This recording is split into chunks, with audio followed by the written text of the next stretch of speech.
दोस्तों हम शुरू करते हैं। जो आगे का हमारा पार्ट है, जैसे हमने पार्टी आईडी क्रिएट कर दी थी, उसके बाद देखिए हम जाते हैं व्हीकल डिटेल्स के अंदर। व्हीकल डिटेल्स के अंदर तो उसमें सबसे पहले आता है व्हीकल डिटेल्स में मैन्युफैक्चरिंग ईयर। सपोज हम गाड़ी कर रहे हैं 2016 मॉडल, तो मैंने 2016 को सिलेक्ट कर दिया, ठीक है।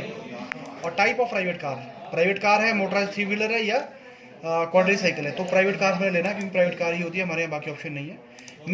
मेक सपोज की Hyundai की गाड़ी है या मारुति चलो Hyundai की है, और Hyundai में मॉडल है सपोज क्रेटा। Hyundai में है मॉडल क्रेटा। आपने मतलब मॉडल जो होते हैं आपने एग्जैक्टली लेने हैं। सपोज जैसे क्रेटा E+ है या क्रेटा SX है, ऑप्शनल पेट्रोल में आपने ये सिलेक्ट कर दिया। यहाँ पे बाकी सारी चीज़ें अपने आप आ गई। आपने मैन्युफैक्चरिंग ईयर सिलेक्ट किया, आपने टाइप ऑफ प्राइवेट कार किया, और उसके बाद मेक मॉडल किया। सीटिंग कैपेसिटी इसकी 5 है, हमें पता आरसी में देख सकते हैं। और जो क्यूबिक कैपेसिटी है वो आपने मॉडल जो सिलेक्ट किया उसके हिसाब से इसने खुद उठा लिया, 1591 सीसी। अब उसके बाद आता है date of purchase, first purchase.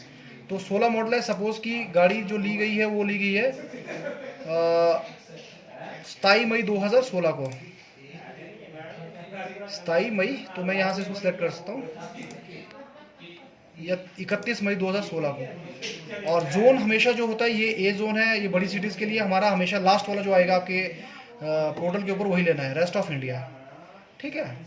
अब देखिए इसमें जो आईडीवी है वो जो हमने मॉडल सेलेक्ट किया था उसके हिसाब से इसने खुद ही उठा लिया कि जो क्रेटा SX ऑप्शनल 1.6 है वो 13,56,000 की है। और क्योंकि 16 मॉडल है तो 16, 17, 18 पाँचों इंश्योरेंस हम कर रहे हैं, तो इसकी वैल्यू आधी रह जाएगी 5 साल में, ठीक है। उसके बाद कलर ऑफ व्हीकल, सपोज हमारा जो है वो है grey colour. As per RC जो आपकी आरसी में लिखा होगा आप उसको ले सकते हैं। डेट ऑफ रजिस्ट्रेशन सपोज 6 जून 2016 है, ठीक है। उसके हम गाड़ी का नंबर लेते हैं HP, और नेक्स्ट उसमें लेना है 37 पालमपुर का, सपोज E है, और लास्ट में है 1 2 3 4, ठीक है। इंजन नंबर जो आपकी आरसी के ऊपर होगा, मैंने जस्ट रैंडमली ले लिया है क्योंकि अभी हमारे पास कोई ऐसा पॉलिसी करने को है नहीं। और चेसिस नंबर भी वही रैंडमली मैंने नंबर ले लिया, ठीक है। टाइप ऑफ बॉडी जो है वो आपका हैचबैक हो सकता है, सैलून हो सकता है। इस केस में जो है वो SUV की तरह आता है, तो हम SUV भी दे सकते हैं। इसमें ये आ रहा है SUV, ठीक है। और बाकी ये पूछ रहा है आपसे कि do you have NCB from previous private car policy. अगर प्रीवियस पॉलिसी के ऊपर NCB है और उसने कोई क्लेम नहीं लिया है तो हमने नेक्स्ट स्लैब देना। लेकिन सपोज कि इस केस में मैं यस कर देता हूँ सपोज, तो ये आपसे क्या पूछेगा, NCB on previous policy. Suppose पिछली बार 20% था तो मैंने 20% सेलेक्ट किया। और देन ये आपसे पूछेगा कि is any claim pending paid on policy which is to be renewed, पिछली पॉलिसी पे है या नहीं है। जब मैं यस कर दूंगा तो ये NCB नहीं उठाएगा, अगर मैं नो करूंगा तो ये 25% उठा लेगा, ठीक है। ये कंसेप्ट आपको क्लियर होंगे, अगर नहीं होगा तो ये आप हमसे पूछ सकते हैं। तो सपोज मैं लिखता हूँ कि क्लेम लिया है तो ये NCB 0 आ जाएगा। टाइप ऑफ फ्यूल पेट्रोल है, ठीक है। अब इसमें जो नेक्स्ट ये फील्ड हमने भर दी, पार्टी का डिटेल भर दी, व्हीकल की डिटेल भर दी। उससे नेक्स्ट जो आती है वो आती है प्रीवियस इंश्योरर, कि पिछली पॉलिसी किस कंपनी की है। तो ये सबसे पहला पूछ रहा है name of previous insurer. Suppose पिछली जो है वो हमारी है नेशनल इंश्योरेंस की, और प्रीवियस पॉलिसी नंबर जो हमारा है वो है ये, मैं डमी नंबर डाल रहा हूँ प्रीवियस इंश्योरेंस पॉलिसी का। और एड्रेस पूछ रहा है कि कहाँ से हुई है, मैं पालमपुर डाल देता हूँ। और ये पूछ रहा है कि पिछली पॉलिसी ख़त्म कब हो रही है, तो मैं डाल देता हूँ कि ये 30 तारीख को ख़त्म हो रही है, ठीक है।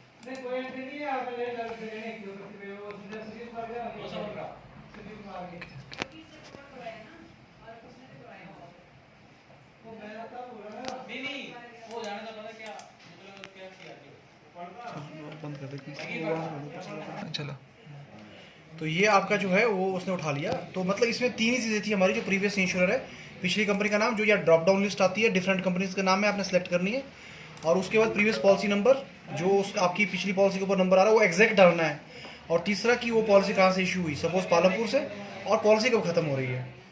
उसका जो नेक्स्ट आता है वो आता है कवरेज डिटेल्स। कवरेज डिटेल्स में देखिए पहला ऑप्शन आता है एनहांसमेंट मतलब 0 डेप्थ, पैकेज मतलब जो नॉर्मल पॉलिसी होती है, और लायबिलिटी मतलब थर्ड पार्टी ओनली पॉलिसी, ठीक है। अभी हम पैकेज पॉलिसी कर रहे हैं सिर्फ, तो पैकेज पे क्लिक कर दिया मैंने, ठीक है। अब ये पूछ रहा है कि does the owner drive the vehicle. जो आपका ऑनर ड्राइवर होता है वो गाड़ी चलाता है, अगर आप यहाँ इसको सिलेक्ट नहीं करेंगे तो उसका प्रीमियम नहीं उठाएगा। और जो उसका 15 लाख का कवरेज होता है वो उसको नहीं मिलेगा। तो जब ये क्वेश्चन हमसे पूछ रहा है कि does the owner drive the vehicles, आपने यस करना है, अगर लाइसेंस है, अगर नहीं है तो नो करना है। मैंने यस किया, जैसे मैं यस कर रहा हूँ यहाँ बहुत सारी फील्ड्स खुल रही है। जो आपका राइट साइड पे आ रहा है पहला कि licence type of owner driver, तो light motor vehicle, private car को लाइट मोटर व्हीकल चलाता है, आपने इस ड्रॉप डाउन लिस्ट में जाना और जो एप्लीकेबल लाइसेंस टाइप होगा वो आपने सेलेक्ट करना है। यहाँ पे लाइट मोटर व्हीकल है, मैंने कर दिया। इसके बाद ये पूछ रहा है कि आरएलए कौन है, अगर आपके पास लाइसेंस है उसका तो ठीक है, अगर नहीं है तो नहीं भरना है। एज ऑफ ऑनर ड्राइवर, अगर आपको उसकी एज पता है तो ठीक है, नहीं तो छोड़ दीजिए। जो इसमें सबसे इंपॉर्टेंट है वो है आपका नॉमिनी, तो बाकी हमने सब कुछ छोड़ देना है। हमने जाना सीधा नेम ऑफ नॉमिनी पे इस फील्ड में। सपोज नेम ऑफ नॉमिनी जो है, अभिषेक जी की शादी अभी नहीं हुई है, तो चलिए मैं वैसे डाल देता हूँ ABC, ठीक है। और एज ऑफ नॉमिनी सपोज 24 साल। और रिलेशनशिप क्या है, रिलेशनशिप वाइफ कर देते हैं कि, चलिए शादी नहीं हुई है लेकिन वाइफ कर देते हैं, ठीक है। तो मतलब आपने यहाँ पे किया कि जो ऑनर है वो ड्राइव करता है व्हीकल, यस किया। उसके बाद उसके आपने उसका लाइसेंस टाइप डाला और उसके बाद नॉमिनी का नाम, नॉमिनी की एज और रिलेशन क्या वो किया। उसके बाद जो नेक्स्ट कॉलम है जेंडर ऑफ द नॉमिनी, तो नेचुरली अगर वाइफ है तो फीमेल होगी, ठीक है। अगर किसी की वाइफ के नाम पे और हस्बैंड उसका नॉमिनी है तो मेल आएगा फिर। और नेक्स्ट क्वेश्चन ये पूछ रहा है कि do you have any stand alone compulsory PA cover policy of 15 lakh. 15 lakh की पॉलिसी अगर किसी ने अलग से ले रखी है तो हम उसको यस करेंगे, नॉर्मली नहीं होता, हमें नो करना है। नेक्स्ट क्वेश्चन है do you have PA policy with some insured of at least 15 lakh, ये भी हमने नो ही करना है। मतलब ये 2 ऑप्शन जो आती है इसके बाद ये नो करनी है, तभी उसको जो है वो 15 लाख का कवर इस पॉलिसी में मिल पाएगा। उसके बाद अगली जो टैब है वो है पॉलिसी पीरियड, तो ये सबसे पहले वैसे सिलेक्ट होता, लेकिन मैंने जो प्रीवियस पॉलिसी थी वो एक्सपायरी डेट 30 मई की डाल दी, तो इससे बाय डिफॉल्ट जो है पॉलिसी स्टार्टेड 31 मई से कर दी, क्योंकि 1 साल की पॉलिसी इशू होती है। तो इसमें 31 मई 2020 से पॉलिसी स्टार्ट हुई, 1 ईयर यहाँ पे आ गया और खत्म नेक्स्ट ईयर होगी 1 साल के बाद। तो प्राइवेट कार में नॉर्मली ये चीज़ रहती है। आगे जो ये टैब्स है ये ज़्यादा यूटिलिटी के नहीं है, सिर्फ डिस्काउंट को छोड़ के, लेकिन एडिशनल जो कवरेज है उस पर जाइए।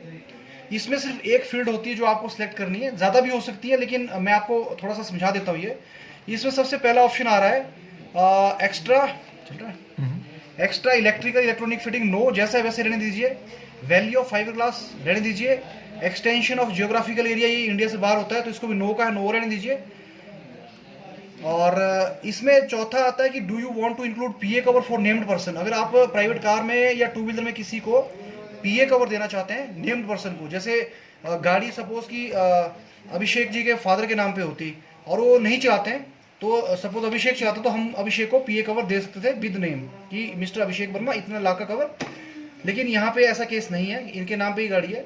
और जो नेक्स्ट कॉलम है वो है do you wish to include PA cover for paid drivers, तो इसको हमने यस करना हमेशा प्राइवेट कार के अंदर।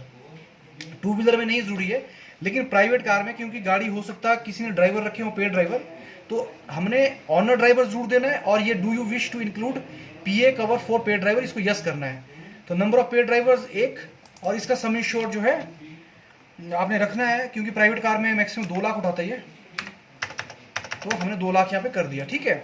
उसके नीचे जो कॉलम आ रहे हैं वो वही है do you want to include PA cover for unnamed person, अगर कोई अननेम्ड पर्सन को देना चाहे तो दे सकते हैं। अननेम्ड पर्सन को होता है कि जितनी उसकी सीटिंग कैपेसिटी है उतने लोगों को ही देना पड़ता है। सपोज इस केस में अगर सीटिंग कैपेसिटी 5 है तो हम 5 लोगों को दे सकते हैं, मैंने यस किया। नंबर ऑफ अननेम्ड पर्सन 5, और एक आदमी को सपोज हमने लाख रुपए का कवर दिया, तो टोटल 5 लोगों का 5 लाख हो जाएगा। लेकिन नॉर्मली आपने इसको नहीं लेना है, पार्टी से पूछना है, अगर पार्टी मानती है तो, क्योंकि इसका प्रीमियम अलग से लगता है, ठीक है।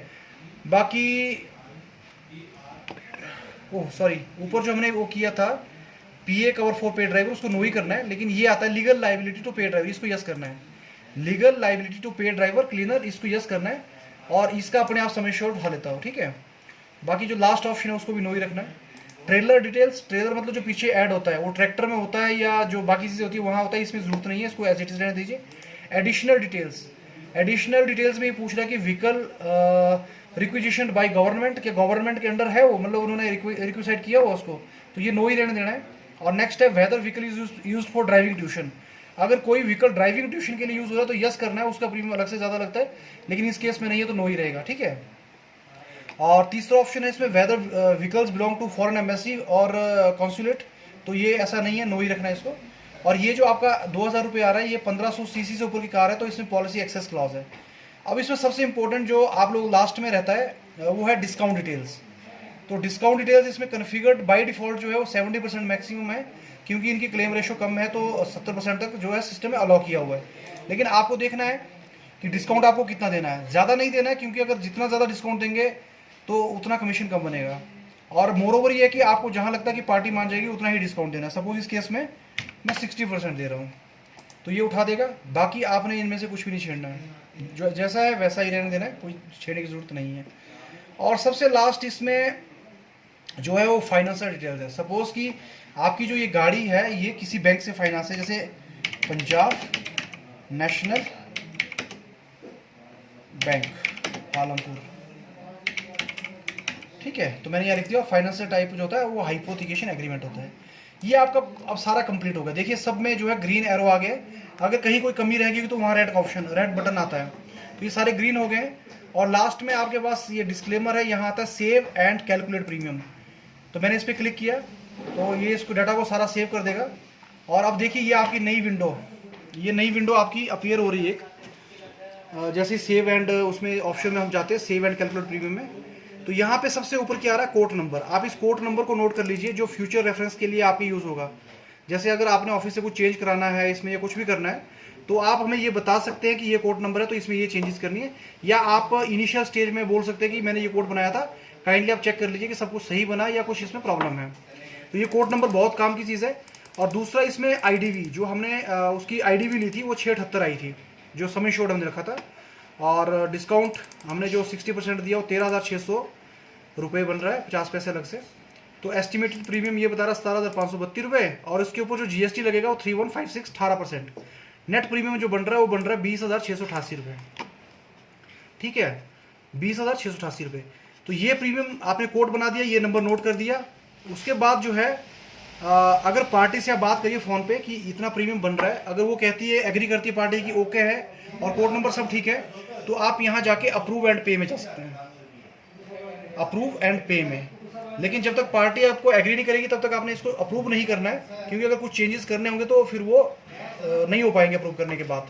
सपोज कि पार्टी एग्री कर जाती है कि ओके ठीक है मैं ये प्रीमियम पे कर दूंगा, तो आपने अप्रूव में गए और ये आपसे पूछेगा कि जो एक लाइन आती है कि 30/5 को जो उसकी लास्ट डेट है पॉलिसी एक्सपायरी की, उससे पहले पहले पेमेंट करनी पड़ेगी। तो इसको कंफर्म कर दिया हमने, कंफर्म कर दिया इसको। तो जैसे कंफर्म किया देखिए आप एक विंडो, नई विंडो पे आ गए और उस विंडो का नाम है कलेक्शन विंडो। ये प्रीमियम कलेक्शन का जो है कलेक्शन विंडो, ये जो कलेक्शन विंडो है मीन्स कि यहाँ से आप पेमेंट करोगे जो प्रीमियम है। अब इसमें देखिए अभी क्योंकि लॉकडाउन के टाइम में जो कैश का ऑप्शन है वो विड्रॉ किया है कंपनी ने, वो अभी तक यहाँ पे नहीं आ रहा है। वो इसलिए विड्रॉ किया था क्योंकि आप सभी लोग ऑफिस नहीं आ पा रहे तो कैश डिपॉजिट नहीं हो पाना था, इसलिए फॉर द टाइम बिंग जो है वो कैश का ऑप्शन विड्रॉ हुआ है। बाकी इसमें ऑप्शन है, कोई अगर आपको चेक देता है आपके पास चेक का ऑप्शन है, DD दे रहा है उसका ऑप्शन है, और APD अकाउंट अगर आपने ऑफिस में खुलवाया एडवांस प्रीमियम जमा करा रखा ऑफिस में तो उसका ऑप्शन है। नेट बैंकिंग, जो नेट बैंकिंग है, नेट बैंकिंग में क्या होता है आपका ऑप्शन, नेट बैंकिंग में ऑप्शन होता है आपका इसके अंदर डेबिट कार्ड जैसे ATM कार्ड होते हैं, आपका क्रेडिट कार्ड है या नेट बैंकिंग है उसके थ्रू हो जाएगा, या गूगल पे है इवन, या UPI है आपका खाता उसके थ्रू हो जाएगा। सपोज ये सारे ऑप्शन इसमें आते हैं। अगर पार्टी कहती है कि मुझे पेमेंट ऑनलाइन खुद करनी है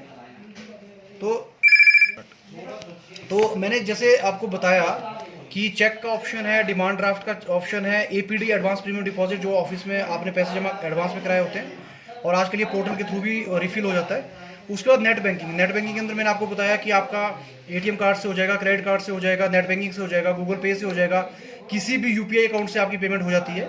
ये सारे ऑप्शन आपके पास है। लेकिन अगर आप चाहते हैं कि पेमेंट जो है वो आप नहीं करनी है लेकिन पार्टी ने डायरेक्टली उसको पेमेंट को करना है, तो यहाँ पे एक ऑप्शन आ रहा है send payment link. Send payment link, आप अपने पोर्टल पे जाइए, इस पे क्लिक करिए सेंड पेमेंट लिंक पे, और देखिए आपका कोड नंबर है ये है, और जो पार्टी का मेल ID हमने भरा हुआ है वो और मोबाइल नंबर ये दिखा देता है। और इसके नीचे ऑप्शन आता है सेंड पेमेंट लिंक। जैसे ही मैं सेंड पेमेंट लिंक के ऊपर क्लिक करूंगा, ये जो मैसेज है रिन्यूअल का वो पार्टी को देखिए मैसेज लिंक चला गया, पार्टी को मैसेज लिंक चला गया, उसके मोबाइल पे वो लिंक आ जाएगा। जैसे ही वो उस लिंक के ऊपर क्लिक करेगा तो वहाँ पे जैसे हम ऑनलाइन शॉपिंग करते हैं जैसे ही वो क्लिक करेगा वहाँ पे न्यू इंडिया का कोड नंबर और कस्टमर आईडी आ जाएगा, और उसको सिर्फ जो है वहाँ पे एग्री करके अपने एटीएम कार्ड से, अपनी नेट बैंकिंग से या गूगल पे अकाउंट से कैसे भी वो पेमेंट कर सकता है। तो मैंने ओके कर दिया। एक तो ऑप्शन ये था आपका कि आप उसको पेमेंट लिंक सेंड कर दीजिए और पार्टी अपने लेवल पे जो है वो पेमेंट कर देगी। लेकिन सपोज अगर आज के दौर में कि जब कैश का ऑप्शन यहाँ पे नहीं है, नेट बैंकिंग का ऑप्शन है, मैं आपको नेट बैंकिंग का करके दिखाता हूँ, चेक का भी वैसे ऑप्शन है। नेट बैंकिंग में जब हमने क्लिक किया तो इसने बताया कि प्रीमियम ये अमाउंट है, तो नेट बैंकिंग पे क्लिक किया, कोड नंबर आ गया, प्रीमियम आ गया, इसको हमें ऐड करना पड़ेगा। यहाँ से ये ऐड का बटन है, जैसे ही मैंने ऐड किया ये इस तरह से आ जाएगा, ठीक है, और नीचे ऑप्शन आ जाएगा कलेक्ट प्रीमियम। तो हमें कलेक्ट प्रीमियम पे जाना पड़ेगा और यहाँ पे ऑप्शन आता है payment disclaimer, I agree to terms and condition, जैसे नॉर्मली हर ऑनलाइन पेमेंट के अंदर होता है। तो मैंने इसको क्लिक कर दिया चेक बॉक्स को कि मैं एग्री करता हूँ। उसके बाद यहाँ पे राइट साइड पे पे नाउ का ऑप्शन आ रहा है, तो मैं पे नाउ पे क्लिक करता हूँ। तो ये जो कलेक्शन की विंडो थी ये देखिए हमें पेमेंट विंडो के ऊपर ले गई, और ये विंडो आप में से अधिकतर लोगों ने बहुत बार देखी होगी। जैसे हम लोग कोई भी ऑनलाइन शॉपिंग करते हैं, हम लोग अमेजोन के ऊपर करते हैं, फ्लिपकार्ट के ऊपर करते हैं, मंत्रा के ऊपर करते हैं, या फर्स्ट ट्राई के ऊपर करते हैं, या जो भी हमारा ऑनलाइन पोर्टल्स रहते हैं, जो भी ऑनलाइन स्टोर के थ्रू हम शॉपिंग करते हैं, वहाँ ये ऑप्शन आता है। तो ये देखिए क्रेडिट कार्ड का ऑप्शन आ रहा है, डेबिट कार्ड का ऑप्शन आ रहा है, debit card plus ATM pin का आ रहा है, इंटरनेट बैंकिंग का आ रहा है, वॉलेट, कईयों ने वॉलेट बनाए होते हैं, जैसे आपका पेटीएम है या कुछ और, या कैश कार्ड्स होते हैं, किसी ने गिफ्ट आपको किया होता है, और स्कैन करने का ऑप्शन भी यहाँ पे है। लेकिन ये इसको भी आप कर सकते हैं, जो बार कोड के थ्रू, हम क्यूआर कोड के थ्रू करते हैं, यूपीआई, गूगल पे, तो सारे के सारे ऑप्शन हमारे पास है। तो इससे आगे मैं आपको नहीं बताऊंगा, क्योंकि ये आपको देखना है कि आपको इनमें से कौन सा ऑप्शन करना है। तो जैसे सपोज मैं डेबिट कार्ड के ऊपर क्लिक करता हूँ, एटीएम कार्ड, डेबिट कार्ड, तो वहाँ पे कार्ड नंबर भर देंगे हम, एक्सपायरी डेट आ जाएगी, सीवीसी जो आपके एटीएम कार्ड के बैक साइड पे रहता है वो आ जाएगा, कार्ड होल्डर का नाम आ जाएगा। जब हम ये सब कुछ डिटेल भर देंगे तो मेक पेमेंट के ऊपर क्लिक करिए, और ये आपको उस विंडो के ऊपर ले जाएगा जो ऑनलाइन पेमेंट का प्रोसेस रहता है। तो ये हम कोशिश कर रहे हैं आज एक वीडियो बनाने का, देखते हैं कितना आप लोग इसको ग्रास्प कर पाते हैं। तो फर्दर हम उसके बाद फिर डिस्कस करेंगे। Thank you.